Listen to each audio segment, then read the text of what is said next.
Hello again, everyone, and thank you so much for joining us for this Tuesday's edition of Alaska Weather. I'm Dave Percy, a meteorologist with the National Weather Service, and I'll be hosting today's show on this 24th day of August 2021. Up first, let's see, go right to hazardous weather. There are, again, no watches, warnings, or advisories, no public watches, warnings, or advisories out for the state, mainland areas, or the Aleutians, North Slope, Arctic coastal areas, or the Panhandle for the next couple of days. Satellite imagery showing clouds shifting northward there from the North Gulf Coast, bringing some pretty good rainfall amounts over the area from, the northern Copper River Basin into the eastern interior and areas. Eagle picked up about a third of an inch of precipitation. That's a 12-hour amount ending at 3 p.m. this afternoon. While Chicken had 2/3 of an inch, one of the heavier amounts there. Toka Northway about 4/10 of an inch of precipitation. And let's see, Delta Junction, Paxson, about 1/4 of an inch. So some pretty good wetting, soaking rains with that batch of moisture shifting up to the east. Then some more moisture down toward the central Copper River Basin, eastern North Gulf Coast, but lighter amounts with that. Otherwise, that area pulling off to the east-northeast, allowing some clearing, sunshine to come into Cook Inlet, northern Cook Inlet, and even the southern Susitna Valley, Madanuska Valley during the afternoon hours today. And southeast coast, some rain finally got into the central and northern areas. Heaviest Sitka had about 3/4 of an inch of precipitation, Yakutat about 2/3 of an inch, and Juneau about 1/10 of an inch, but southern areas remain dry today, but were cooler by about at least 10 degrees from what they were yesterday at this time, down into the lower to mid-60s, with but dry. And about, let's see, Petersburg, about the farthest south of precipitation got as of mid-afternoon with about 1/100th of an inch of rainfall. Otherwise, next system out over the Bering Sea, you can see kind of dropping south and southeastward, swinging the front and band of moisture through the western Aleutians with some rainfall there. Otherwise, pretty light winds and not bad conditions there for the eastern Aleutians into the Alaska Peninsula area. Some breaks over the southwest interior and rainfall in the central interior as well. Indian Mountain picked up roughly around 1/4 of an inch of precipitation. Other areas had less than that. And up in the Brooks Range there, colder air kind of coming in on the backside of the front there. You can see that back edge moving southeastward. Utah, or a place formerly known as Barrow, still working on that pronunciation. They fell to freezing this afternoon, right at 32 degrees at 3 p.m. Tuesday afternoon, and higher elevations there, and I'm talking like 2,000 to 4,000 foot elevations. Western Brooks Range, Howard Pass fell into the upper 20s with northeast winds gusting 35 miles an hour out of the north, and some light snow falling at those elevations in the DeLong Mountains, Western Brooks Range. Otherwise, rain south of the mountains there, areas with showers. Kind of cloudy day for Kodiak Island there with a batch of moisture, heaviest moisture with that system to your south. But not much in the way. Any precipitation is on the light side there, and the system south of the central Aleutians too far to the south to really just do anything more than bring clouds into Adak and Atka. But you can see some pretty good clearing over the Fox Islands and along the western Alaska Peninsula, especially the south side there, with the clouds and showers banking up on the north coast, and sunshine, Sandpoint, at least partly sunny skies, maybe over toward Chignik. Otherwise, you can see the washing out front, bringing the rain into the mainly northern Panhandle today, and improving over south central Alaska. Just some lingering showers, but also sunshine breaking out in some locations. And for tonight, high pressure up along the Arctic coast, light winds, keeping it dry up there with areas of low clouds and fog possible at times. Otherwise, scattered showers, rain or snow in the Brooks Range, but amounts will be quite light. Main precipitation area over in the interior will be from the lower Yukon River Valley, Kuskokwim Mountains area to the west, up across Seward Peninsula, Norton Sound, the northeastward there, with the 2002 millibar lows centered over the interior. So it kind of stays unsettled and damp over the eastern interior again through the night tonight, but rainfall amounts, it'll be more showery and rainfall amounts will be lighter. And North Gulf Coast, periods of light rain, fog, and drizzle continue. Showers possible still over the mountainous terrain of south central Alaska, about sums it up there. And maybe some showers getting into the southern southeast coast as that trough kind of swings on in. And trough out over the Aleutians brings an area of rain, fog, and drizzle there. And some of that will clip the Pribilof Islands. Otherwise, dry for the northern Bering Sea with light winds. And speaking of light winds, real light winds in store for Wednesday over all of the Bering Sea and the Aleutians as well. And even into Bristol Bay. Kind of a weak trailing edge of that cold front, really weak. This brings a chance of showers to the Alaska Peninsula and Bristol Bay. Look for periods of light rain, cloudy skies, south central Alaska as that swings through. Another trough axis approaching, so that southwest flow again. So it looks pretty cloudy and wet for Cook Inlet, Susitna, Matanuska Valley, Kenai Peninsula area, right up into the central interior, eastward to the border. More of a showery condition for the Copper River Basin, but starting to clear out over the Yukon Delta, Nulato Hills, Seward Peninsula, dry conditions with the next front bringing increasing chances of moisture to Cape Lisburne, Point Hope, maybe even Kivalina late in the day as the winds turn southwest, start to kick up again. And looks wet for the southern panhandle there, weak low off the coast, chance of rain in the northern areas to about Yakutat over to Cordova, may see a few showers. And the outlook for Thursday, another cold front drops in to the interior, bringing colder air back to the central and western Arctic coast. Look for snowfall levels to fall probably to near sea level with that push of cold air coming down. And otherwise, ahead of that trough, it'll be mostly in the form of rain over the northwest interior and the north slope, except for the higher elevations of the Brooks Range, and you're looking at snow, say above 2,500 feet. Otherwise, periods of rain from the Kobuk, Koyukuk Valley area, especially the Koyukuk Valley to the western Yukon Flats, southwestward along the Yukon River, right on down to the Delta. Increasing chance of rain, northern Kuskokwim Delta, but look for partly sunny skies for Bristol Bay, Alaska Peninsula, southern Bering Sea, into the Aleutians, high pressure, light winds, good chance of some sunshine out that way, along with the low clouds and fog. Showers to the North Gulf Coast, rain or showers southeast interior, and just getting grazed by that system on the Alaska Peninsula there. Should be a dry day though. And for the lows tonight, lower to mid 50s for the Panhandle. Otherwise, in the upper 40s, south central Alaska, to lower 50s, Kodiak Island. Highs tomorrow, 55 to 60.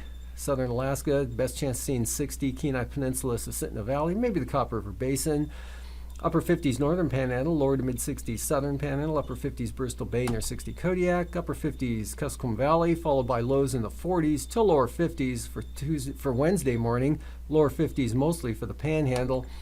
Highs in the 60 to 65 degree range, Kenai Peninsula for Wednesday afternoon, Copper River Basin, Susitna, Matanuska Valley, and upper 50s for the southeast coast near 60 Kodiak, upper 50s Bristol Bay and Kuskokwim Valley. Lows tonight, upper 20s, lower 30s, North Slope and Arctic coast, 40s south of the Brooks Range. Highs Tuesday afternoon, mid to upper 30s for the Arctic coast, a little chillier there as you get into the higher elevations of the Brooks Range. But south of the Brooks Range, 50s, lower to mid, and then mid to upper 50s for the Tanana Valley to near 63, Northway Tok, near 60 at Eagle.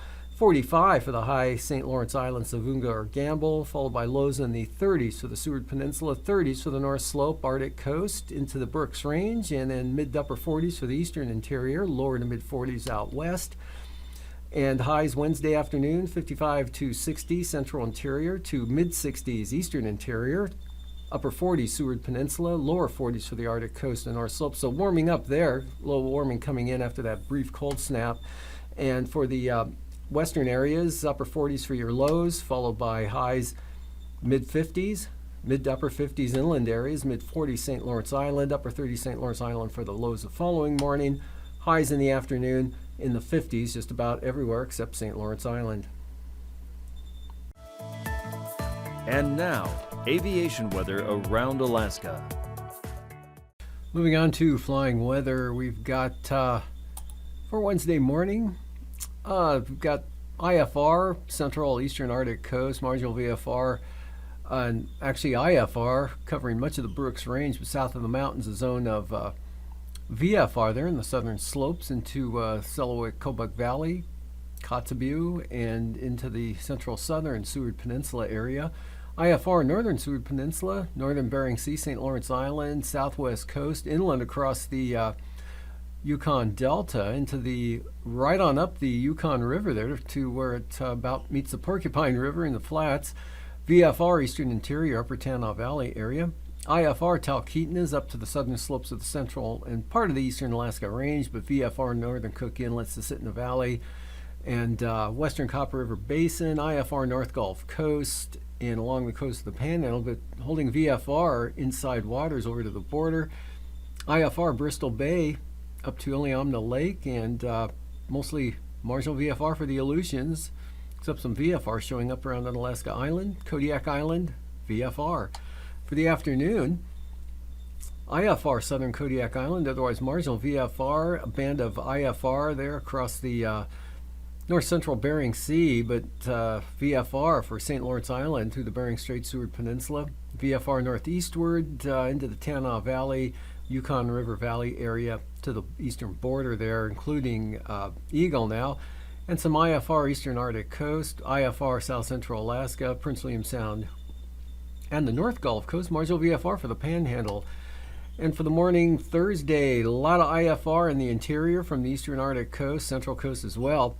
Right on down, especially off to the southwest coast into Cook Inlet, western Alaska Range, North Gulf Coast, solid IFR for the Gulf of Alaska, as well as the Panhandle, and a big swath of IFR there for the northern Bering Sea, down across the western central Aleutians, Fox Islands, but northern Bering Sea, St. Lawrence Island, western Seward Peninsula, looking good, VFR. That doesn't hold through the afternoon, though. IFR comes out of nowhere there for the St. Lawrence Island area to the Bering Strait, extending southward all the way to Adak-Atka, to Kiska Island, Attu Island, IFR, Shimia, I believe, or I might have got those backwards. Anyway, some marginal VFR out that way, IFR for the Fox Islands, part of the Alaska Peninsula looking good. VFR, IFR, and marginal VFR, all of interior Alaska, with some VFR thrown in west and east, and then IFR for the southeast coast, Zeppelin Canal, Glacier Bay, marginal. Passes Anaktuvuk, IFR turning toward VFR, improving conditions throughout the day. Whether it makes VFR, that's hard to say. The lowest conditions for both Anaktuvuk and Anaktuvuk will be in the morning hours, improving in the afternoon. Lake Clark and Merrill, IFR to start, marginal VFR to finish. Rainy, I think, will be occasionally marginal throughout the entire day. Windy, IFR turning toward marginal VFR. And Isabel, IFR to VFR, improvement there through the day. Mentasta, VFR, possible marginal VFR southern approach. Tanita, marginal VFR to IFR. And for Portage, IFR the entire day. Chilkoot and White, IFR becoming marginal in the afternoon. Freezing levels 2,000 to 6,000 feet northern interior, cooler 6,000 to 8,000 roughly. Not much of a gradient across central and southern Alaska, Aleutians, and the Panhandle. Looking at the icing threat, we've got a zone there with moisture coming into the southeast coast, light to very isolated moderate rime. Possible mixed icing, isolated to isolated moderate over the central interior down into Bristol Bay. Next batch there, just right on over the Russian Far East, will be shifting eastward and maybe even a little to the southeast Wednesday night into Thursday, making landfall probably by Thursday morning there on the west and northwest coast. Jet stream upper low there over the Arctic, and that's still affecting the areas from the Brooks Range to the Arctic coast. Another upper low into the southwest interior. And southwest 110 knots just south of Kodiak Island, 9,000 foot winds, southwest flow 20-25 knots, about sums it up. Same at 3,000 feet, more westerly, but turns southwest at 20 over the eastern interior and the Panhandle, low pressure just south of central Aleutians. Turbulence, occasional moderate chop, St. Lawrence Island, and say just north of Kivalina, Point Hope, Cape Lisburne to Point Lay. Otherwise light to isolated moderate chop there for the western Seward Peninsula. Hello again, I'm meteorologist Dave Snyder with the National Weather Service for another edition of Alaska Weather Facts. And joining us again talking about the augmented reality sandbox is Eric Stevens from GINA, the Geographic Information Network of Alaska. And he's actually talking about a project from AKwx, which is the experimental program to stimulate competitive research. A lot of acronyms, but some really fun stuff today, right, Eric? You bet. We've got a learning tool that is a tool that's fun to use, and it really has a relevance to actually daily lives of anyone who goes outside and sees lumpy topography in Alaska. We've got a lot of mountains and such. You know, when I was younger and go on your first hike in the hills, say, you're given, maybe you're in the Boy Scouts or you get at the kiosk at the trailhead, a topographic map, a flat piece of paper with all these lines on it, bullseyes, long lines that curve back on themselves, say, perhaps things that look like this, a quadrangle or a topographic map. We've got here just to illustrate a couple of examples near Denali. Alaska has so much topography, so many mountains. And what are all these lines that we see? It can be tough to know what this means the first time you look at it. What we've got, all these lines represent lines of where the elevation of the topography goes through a certain level above sea level, say that this line represents where the mountains have gone from below 1,000 feet, mean sea level, up through 1,000 feet and above. That's your 1,000-foot contour. And when the mountain keeps going up, you're up to 1,200 feet, 1,400 feet, and so on.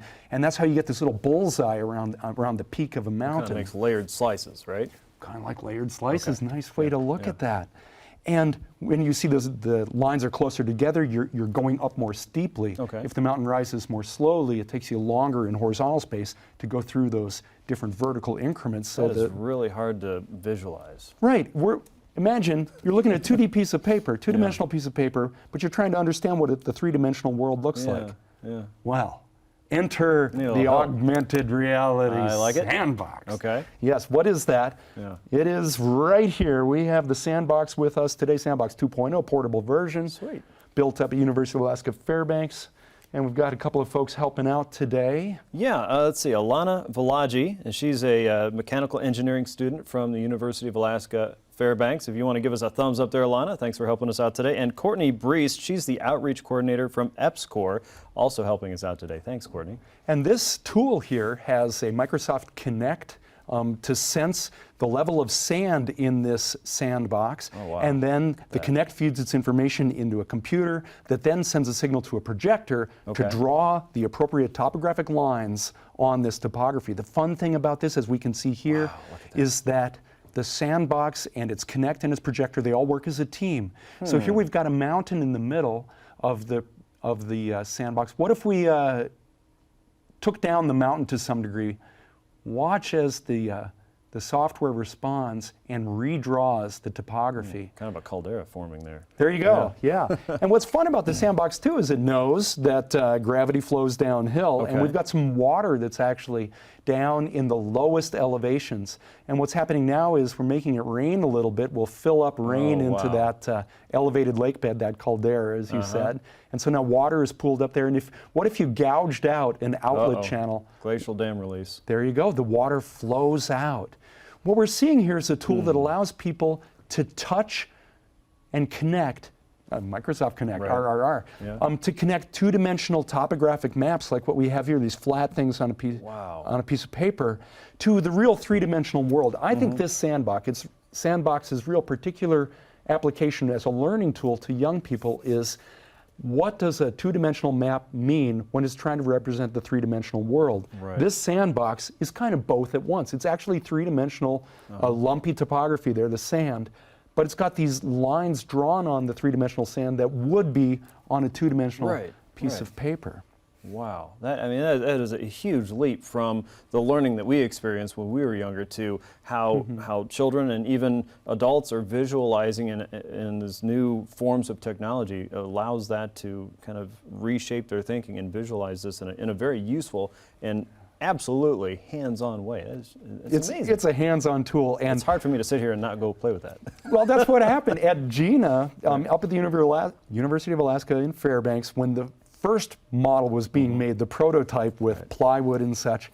We had professional adult professor types had heard about this, and they Yeah. came by because they wanted to see how it worked. Okay. And everyone becomes that idealistic, wonder-filled youngster. Sure. And you just can't help but play with that, and to see how it reacts in time, and Right. it's a dynamic learning tool, and it Dynamic, responds. that's exactly the word. And Yeah. you wonder what applicabilities beyond a teaching Right. tool for Where does it topography go? can it have? You can see how in Alaska we have inundation mapping is an issue. If you had water slosh inland, say in a coastal flooding event Right. on the western coast of Alaska or the Arctic coast, you could see this. The concept is illustrated here as an introductory learning method. I think this is a potentially good outreach tool for all of us in Alaska. Okay, so not only just a topographical sense, a mapping sense, maybe something that leads into understanding of how geographic information systems work with GIS, but also geology, if we wanted to get into kind of the formations and the bigger land masses and the representation of the 2D map. We could go into hydrology, which is very important in Alaska, of course. And even just understanding the weather sense. Mounding up a big pile of sand could be that Arctic high pressure system sitting on top of Fairbanks, and the voids would be low pressure systems. This can go a lot of different directions. Yes, exactly. It's not just landforms, but pressure has contours of high pressure and low pressure. And I wish I had this kind of a learning tool when I was taking kidding. Meteorology 101 back 25 years ago. wow. It would have been helpful, I think. Probably would have gotten a better grade. Yeah. Okay, thank you so much for coming by, Eric, and Alana and Courtney. Thank you so much for your help there in the sandbox. We are going to play in the sandbox a little bit more coming up tomorrow on our next edition of Alaska Weather Facts. We hope you join us for that. In the meantime, make sure you go to alaska.edu/EPSCOR. That's alaska.edu EPSCOR to learn more information about what we're doing with this augmented reality sandbox around Alaska. We'll see you next time on Alaska Weather Facts.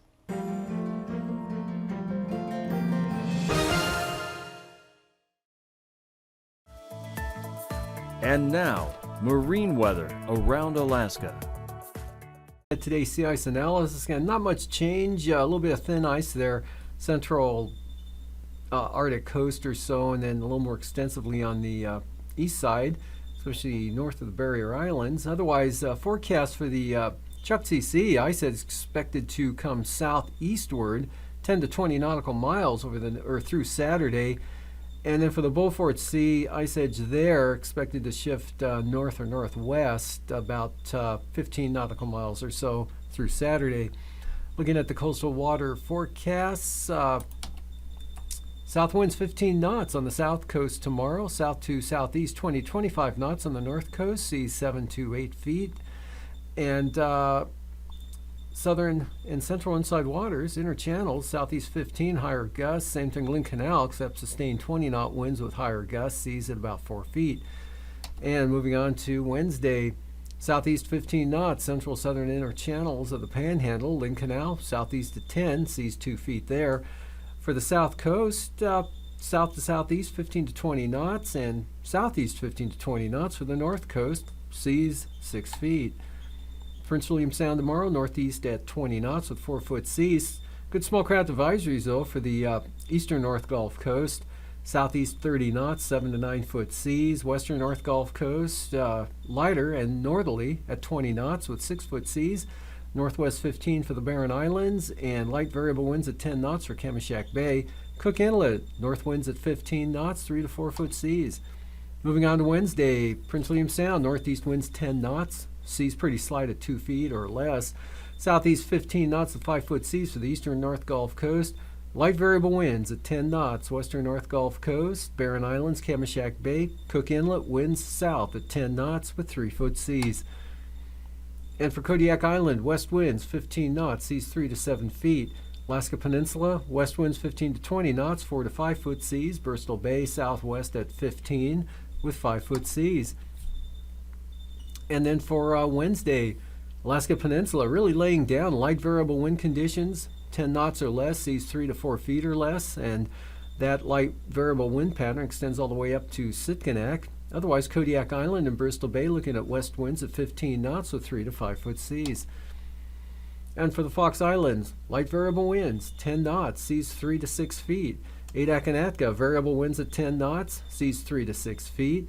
And from Amchitka to Shimia, west winds 20 knots with 5 to 6 foot seas. Outlook for Wednesday, Shimieta-Kiska, small craft advisories, north winds 25 knots with 11-foot seas.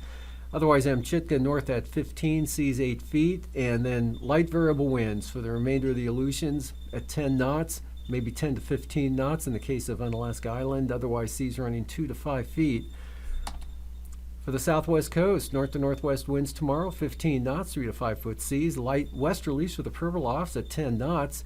East 20 knots, St. Matthew Island. Small craft advisory, St. Lawrence Island. North winds 25 knots, 10-foot seas. And they'll swing around to the west and come down to 20 knots on Wednesday for St. Lawrence Island, with seas subsiding to 5 feet. Otherwise, north to west winds 10 to 15 knots, with the 15-knot winds along the Yukon Delta coast. West 10 knots blowing into Kuskokwim Bay. Light variable winds for the Pribilof, seas down to 3 feet. West at 20 for St. Matthew Island with 5-foot seas. Eastern Beaufort Sea coast, east to northeast 15 knots, seas just 1 to 3 feet. Light westerly breeze at 10 knots for the central coast. North 15 for the western Arctic coast, seas at about 3 feet. 25-knot northerlies, Cape Beaufort to Cape Thompson. Small craft advisories for 30-knot wind northerlies from Cape Thompson to Wales, with seas as high as 10 feet. And moving on to the Wednesday outlook, swing those winds around to the south and southwest. Small craft advisories, 25 knots from Wales to Cape Beaufort. Western Arctic coast, south winds 20 knots. Central coast, south at 15. Eastern Beaufort Sea coast, east winds 15 to 20 knots. Seas 3 to 4 feet. For tonight, areas of rain and showers from the Yukon-Kuskokwim Delta to Seward Peninsula, east-northeast along that trough axis, with the 2,002 millibar lows in the interior, and just a risk of a shower over the mountainous terrain of south central Alaska, but chance of rain continues for the North Gulf Coast, and rain changes to showers of the Panhandle, maybe even reaching Dixon Entrance. And then for tomorrow, rain with a cold front into the central interior with another trough, but clearing out back to the west. And for Thursday, another trough drops into the interior. These forecasts are for planning purposes only. Call 1-800-WX-BRIEF for a formal pre-flight briefing. Always file a flight plan before you go flying. The U.S. Coast Guard Auxiliary urges you to leave a float plan with a friend or the harbor master before you go boating.